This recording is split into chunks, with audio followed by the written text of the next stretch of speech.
So what would be then to the other teachers who are aspiring to kind of get to where you are? What's the thought process that's led you here? What's the Well, how does so one become a better teacher? yeah, that's a very great question, and I think it could be a entire podcast answer, but I'll try to snip it down. Yeah. And I would say, um, for sure, the number one thing that I think differentiates excellent dance teachers from not excellent dance teachers is the level of care, like the actual amount they care Hmm. about the student, about their art form, about their work.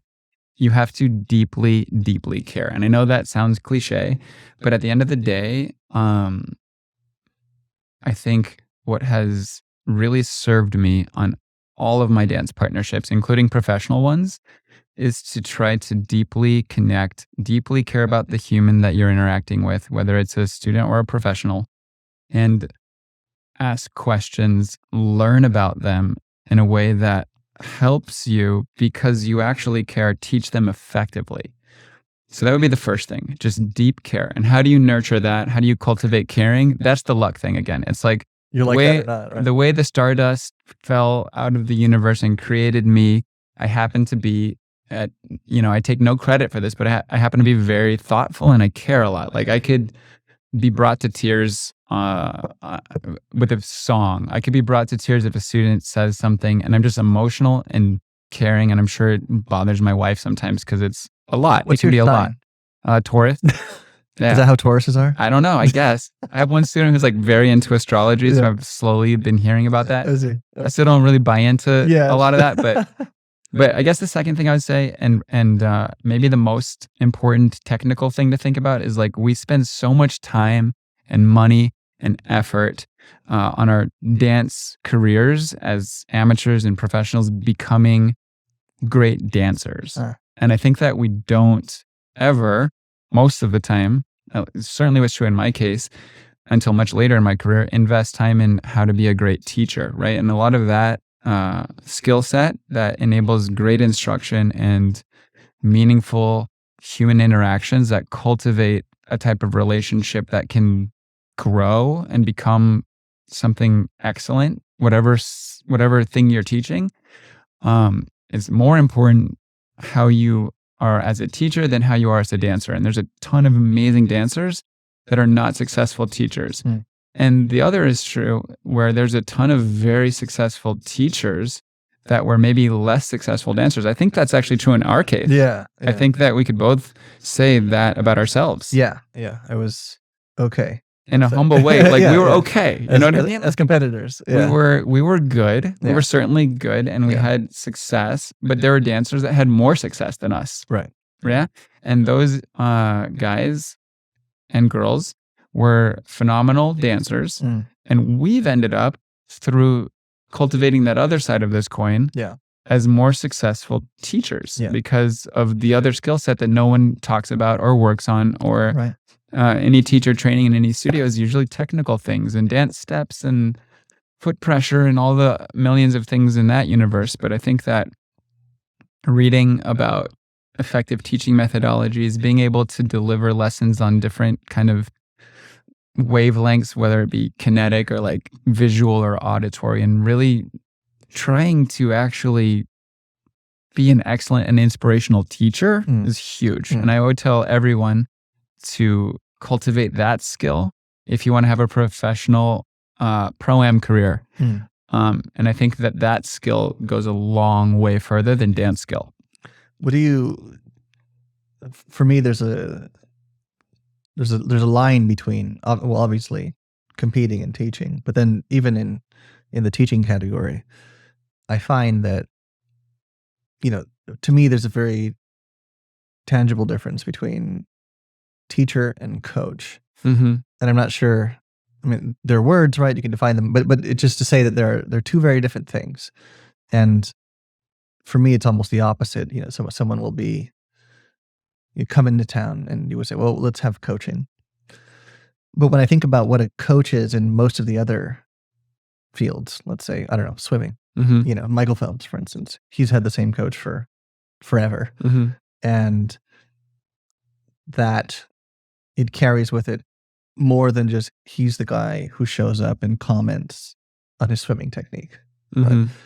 He, and I think his name is Bob, they talk about, you know, what's his diet like, you know, what his schedule should be like, and so much more of it. Sure. Which is, you know, in some sense, the manifestation of what you're talking about when it talks about care. Right? Sure. It's like a deep, broad care about everything that you're going through, and not just, you know, the deflection of the, you know, big toe or something like that.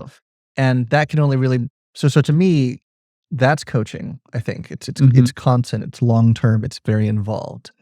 And teaching is sort of, for the time, based on what you're going through, based on what we're discussing, this is the relevant information, perhaps. See you next time. Yeah. You know, and I think, I mean, you could define it the other way around. It doesn't matter, but there's just a very different way of being and relationship and care, investment, whatever you want to call it. Yeah. In the in your apprentice, you know, as it were, right? In some sense, I like that old idea of apprenticing, right? Because it's so full. Yeah, I think you're a really good example of someone that has an excellent vocabulary, well read.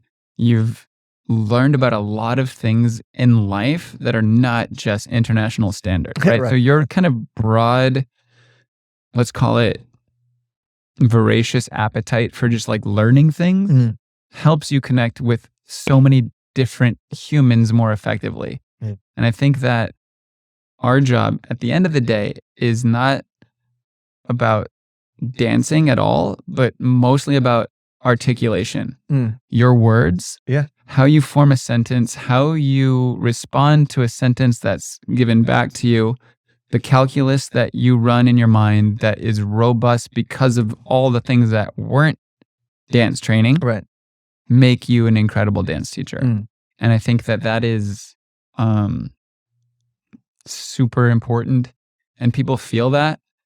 And if you obsess about the communication skills, it's time well spent. And I think that just like your decency, like you're a decent human. I think people trust you. And I think that sadly, you can't say that about some people playing this game. And I see a lot of Pro-Am students in relationships with dynamics with male and female teachers that are not decent to them. And what I would like to say to all those people is there's other teachers. There's so many other teachers that you could access. You do not have to hang out and be yelled at and stay in a situation that's not healthy. And I would encourage all Pro-Am students that are struggling with a teacher that is not kind and not respectful and not behaving properly to just leave. Don't forget that they work for you and they are lucky to have you, not the other way around. Yeah. Well, before we get into how to find the right person, there's a story. Well, I have a story because I remember the day this happened. I think I was 20. So yeah, I was 27, and I had just started dancing with a new professional partner at that time, and we had a lesson with some gentleman from Italy, and he was much older. Like I think he was in his mid to late 60s, and it also looked like he wasn't in the best shape. Posture very hunchy, not the most, let's say you would say fit, etc. And I'm like, initially I'm like, how's this guy gonna show me anything? And he didn't show me very much. But it was one of the best lessons I'd had to date because, as you were saying, his communication was concise, impeccable, clear, very much what I needed to hear almost at every moment in the process of that lesson. It was exactly like sort of what I needed, right? It was just constantly unlocking. Perfect example. And it's almost like he knew, right? He's like, I'm going to tell you this, you're going to try that, and then you're going to need this, and it's like he had the whole thing planned out. See, this is real dance wisdom. And it's so much more valuable than him demonstrating a perfect feather step. Yeah, I doubt he could do it, right? And that's cool. I don't even, at the end of the day, I thought about it, I don't care if he can do it, right? It makes mine better. Yeah. But watching him work with me, and I'm realizing that this is such a great lesson, that this guy can't even dance. Maybe he could. I don't know. I never got to see it, right? But in my head. And I mean, that he just would put his hands on us, right? And kind of move them around. So for him, it was just the knowledge of knowing, what do I say to this person, given where they are? How can I just move their body through it a little bit, right? So they're going to have something. And then, so I thought, well, if one day as a teacher, I'd like to survive this long and contribute and be relevant to whoever is decided to, be my responsibility as a teacher, then whatever that is, that doesn't rely on youth and power and energy and all that stuff, there's a real path there that's even more effective if I can just figure that out. Because I really love that. He's doing it, he's relevant, I love it, I would go to him before someone else who can, dance me through stuff and all that stuff. Because, and it started with a look in the eyes, right? It was how he listened to me. See, he's like, what are we doing today? With his, Italian accent. And I said this, and he's looking at me and he goes, is that what we're doing today?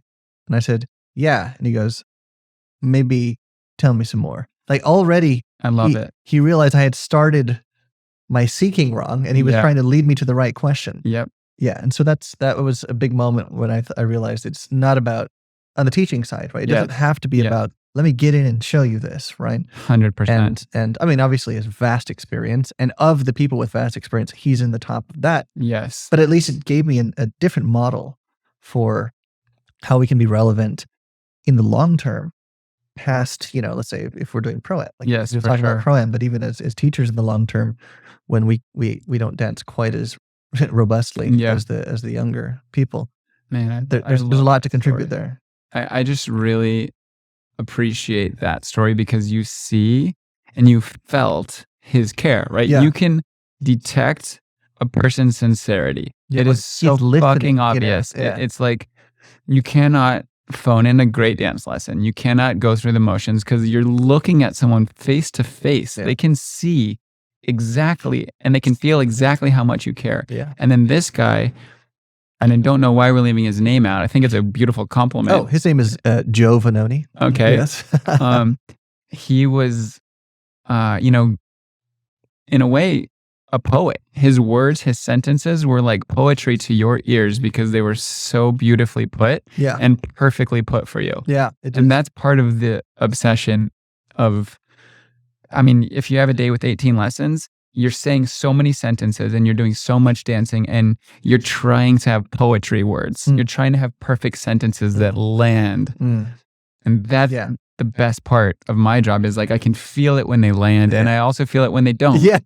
That's the worst. I think that juxtaposition of like dance poetry and word poetry is how you become a great teacher.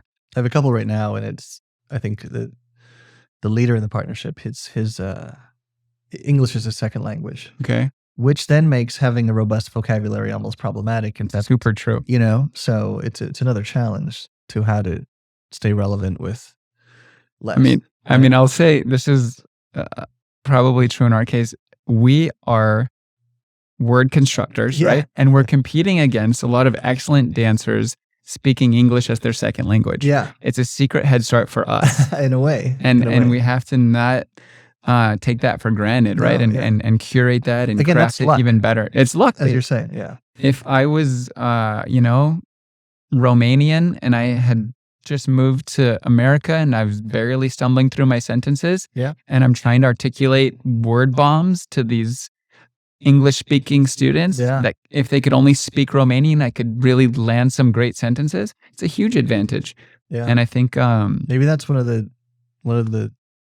more underestimated things, is that just by learning the language better, your baseline. Like if you have skill of the language of the thing you're trying to teach, it's hugely valuable. Like if I was trying to teach a dance lesson in Spanish, it would be the worst dance lesson ever given. Yeah. And Finnish, even worse. Like, and these guys, hats off to them, they're doing it in English. Yeah. And sometimes they're doing it better than me. Sometimes their students are super excellent and they're better than mine. Yeah. And if they could have a student that understood Russian, they'd probably smoke my ass. They would destroy me. Yeah. We're off the subject here. Well, it's maybe pointing out that, matching with your teacher. Yeah. So that there's less obstacle between the connection being, like less noise. Yeah. I like that. Yeah. It's hard to match with. It's just hard to match with humans. Like if you can pick any human on the planet and you want to, have a girlfriend or a best friend and you can choose from anyone, it's hard. Yeah. And when you want a dance partner, it's even harder. There's all these extra parameters, leg length, goals, socioeconomic status, time, age. And so finding those things when they line up, it's special and it's difficult. And if you have one, cherish it and know that like that alignment of particles is so rare that you need to cherish it and do whatever it takes to give you time to get good, because it always takes time to get good. And I see so many great potential partnerships not give enough time to getting good, including pro-am dance partnerships. They give up. You don't make a final, you dump your teacher, or the other way around. When it comes to commitment, because I know you're. Please, you've got something to me sort of special going on. You have so. How much of your student base is not local? Before COVID, it was more than 50% people getting on airplanes, coming to New York City to have lessons with me and to compete with me. And now after COVID, it's probably 40% and coming back strong. People are starting to feel more comfortable traveling again. So I think it will get robust. So 0 of my students are not local. So I mean, how do you even end up doing this? Because I think for people that are either in a very either way, it's like, are there enough students for me as a teacher here? And whether that's because I'm in a small town and there just aren't there, or whether I'm in a big city, but the students it's very saturated, or maybe I'm not, the highest of the high, that person's fully booked. So I want to book myself. I got people coming from out of town to sort of fill that. Yeah. What's that like? How does that even happen? I think, if we're being totally candid, I think a big piece of that part of my business is New York City and the fact that people actually love the idea of coming to New York City. And I happen to be there as a smooth option, and people want to stay in those cool New York City hotels, go to lovely restaurants, and there's somewhat, again, none of my success should be given to me. It's all luck-based. Again, we come back to that. And part of that allure of the long-distance dance lesson in New York City sounds so much better than the long-distance dance lesson in Las Cruces, New Mexico. So a lot of that is just, I think, the vibe of my town. And then sorry, New Mexico people. Yeah, Las Cruces is great. I mean, I spent a lot of time there, but it's not New York City. It's a completely different vibe. And I think the second thing is the word of mouth and the obvious years of success that people have seen with my long distance students and other long distance students. I know a lot of top smooth guys have students getting on airplanes, and those guys are in these finals all the time. And it's it makes people, I think, consider it as an option where before perhaps it wouldn't have even been a thought. And I do think technology plays a role. I think Zoom or... Yeah, well, I don't love Zoom as much, but I use an app called Coach's Eye, which is a cool video analysis app. So if I have, a student in Las Vegas, they send me a video of them trying their spiral turn, and I can do an analysis. I can draw on it, and I can explain what they need to work on. And so technology has definitely changed across the last 5 years in that front. Yeah, that's actually quite an old app. It's been out for a while. Yeah, it's been there for a long time, but I think I certainly use it now I haven't used it in the past, and I use it for long distance students. Yeah. That I'm going to see every 2 weeks instead of every other day. Yeah. You're giving out the secrets. I've done that one for a while. It's great. Okay. They send me a practice video. It's amazing. You can edit it, draw lines, voice over, everything. Yeah. And kind of do that. And if we put a Coach's Eye ad on this video, we should get a little kickback for your podcast.